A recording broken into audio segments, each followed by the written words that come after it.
azanu konton gbe bibeme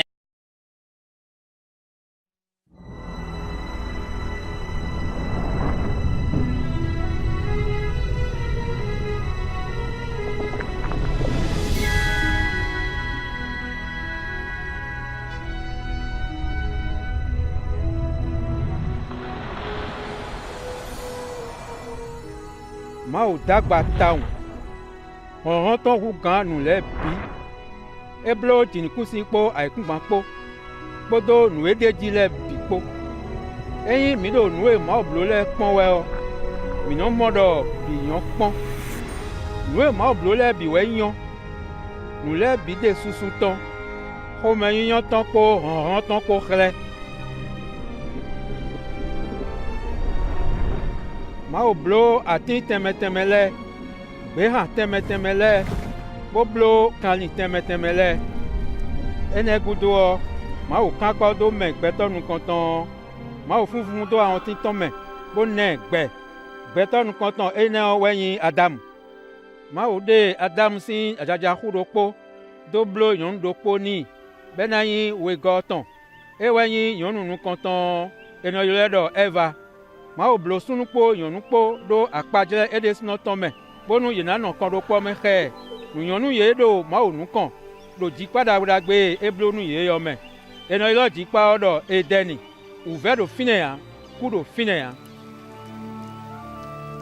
mau ɖɔ Adamu nagbewe ɖɔ ani ɖu atie ɖo dzikpa mele bi sisisɛ ɖogbo ka ɖo fine aɖuɔ anaku Satan yɛ nyanya lɛ si gãɔ kawa tɛ Eva kpɔn bodɔni dɔ eni du Eva gbɛ ati sisɛwo bo du bo na asutɔ yedi nu mawua Satan wɛ yedi nu na kɔnɖokpɔ yi me yede xa mawuɔ gble ɖo mawuɔ me mi mɛwɛ wɛhutɔ si ƒu nɔte nukɔntɔa.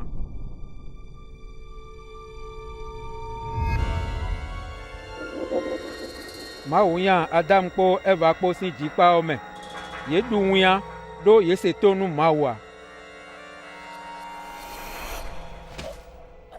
Àmọ́ Mawu nɔ ku nubla nu me taun ele kpɔ ɖo wòayi daxo ɖe ɖo nu gbɛtɔ wɛ eko blo tuto ɖe bo nu gbɛtɔ lɛ na lɛ kɔ bona lɛ vɔ nɔ kɔɖokpɔ me xɛ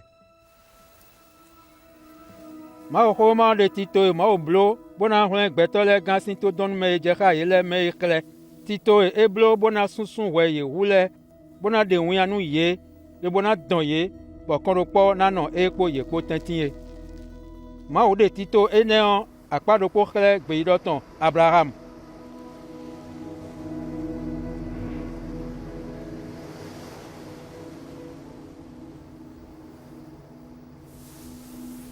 Abraham de dzido Mawu wu bonɔ sɔe su Mawu dakpa ɖɔ emina xɔ ɖe do dzitɔ wo xɔ ɖe do akɔta lɛ bi dzigbɔn dzitɔ Mawu dakpa ni ɖɔ emina nɛ vi gege vitɔ lɛ na sukpɔ nyɛkɛ ɖo xuto ye ɖɔhun yena sukpɔ sunvi ye ɖo tsinikusi lɛ ɖɔhun Abraham di nu xɔ ye Mawu ɖɔ ye bɔn Mawu mɔe do mɔ hɔedzudɔ nɔ wo mɔe do mɔ xɔtɔtɔ ɖo dzi ye eɖe do wòtutɔwo wu.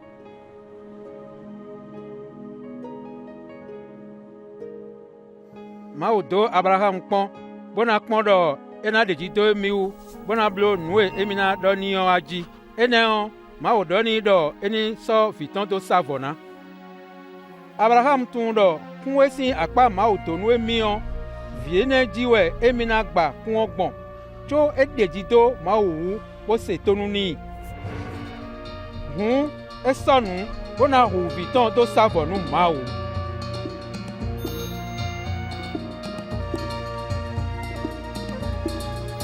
Abraham ze dzivi do dzi loɔ Mawu ɖɔ Abraham ma wandenu viɔwo mmɔdin ɖɔ anɔ si mi boɖo gbesusɔ me bona seto nu mi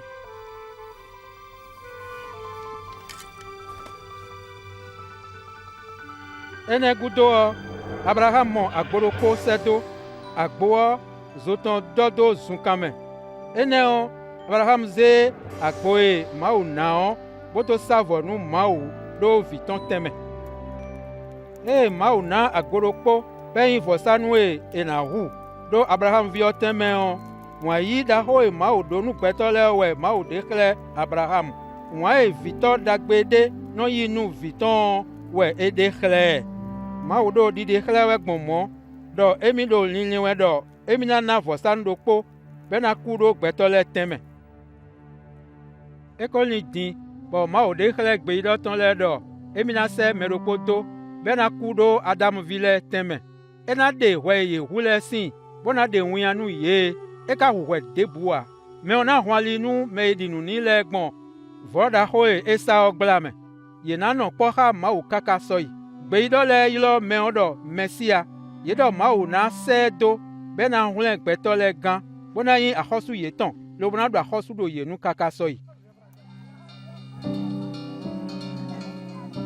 Gbe yi dɔ Mawu tɔn lɛ dɔ Mesia si xoɔ ekɔli desu tso bɔ ewa. Ye dɔ nue ena wa ye kpo nue na dze do dzitɔ ye kpo. Gbe yi dɔ Mawu tɔn David dɔ Mawu na dɔ to Mesia wu dɔ vitse wɛ anyi. Gbe yi dɔ Mawu tɔn lɛ zã Mawu viɔ si nyikɔ do dɔ kɔɖokpɔ do Mesia kpo Mawu kpo tɛti ye si xo. Ye dɔ azɔ ye ena wa do mehɔnkatɔ ye enyi. Bo nyi axɔsu nume ye do aikungbawo dzi lɛ bi ye wue. Gbe yi dɔ Mawu tɔn Ezayi dɔ diɔvi de na mɔ xo bona dzivi sun do kpo. Enayɔ ylɔ viɔ dɔ Emanueli. Timetɔ wɛ nyi Mawu do kpɔ xa mi.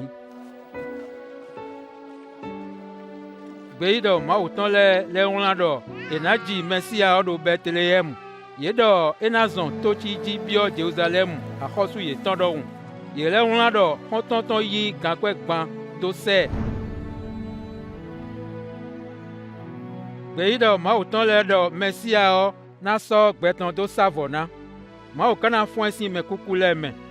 Gbe yi dɔ Mawu tɔn lɛ dɔ Mesia na zɔn gbɛtɔ si agbaza mɛ bona wa do akpɔkpɔ mɛ. Bɔn Mawu na nɛ atsɛ bena kpatsɛ nu togun do aikungbawo dzi lɛ bi. Tawede kawa nɔ gbɛwɔ mɛ fi ƒe afɔ dzedzi die. Enɔ yi lɛ dɔ Jesu. Jesu wɔ gbe ye ezãwo kasɔgbe xa nu egbe dɔ lɛ dɔ do Mesia wua. Ye ŋkɔ yi do we lɔ de azɔ Jesu tɔn de lɛ kpo xɔ tɔn de lɛ kpo xlẽ le ehlã do Mawu xɔ ma me gbɔn ye. Tawede wɛ esɔ do Jesu tɛmɛ do ye ŋkɔ yi do we lɔ mɛ. Mɛ de buti bo dze xa azɔ enea lɔ eblo ye ŋkɔ yi do we lɔ nusunu kpo nyɔnu kpo. Bonu ye na si ƒu tun Jesu si gbɛ bona si ƒu mɔnyɔ na ye si akpa Mawu do lɛ yi. Ne Mawu no yi gbenu gbɛtɔ lɛ gbɔn do bibɛ gbenu. Ne Abraham yi gbenu Mawu gbɔn wenu ye edɔ xo ni ye. Ne nye no yi gbe gbɔn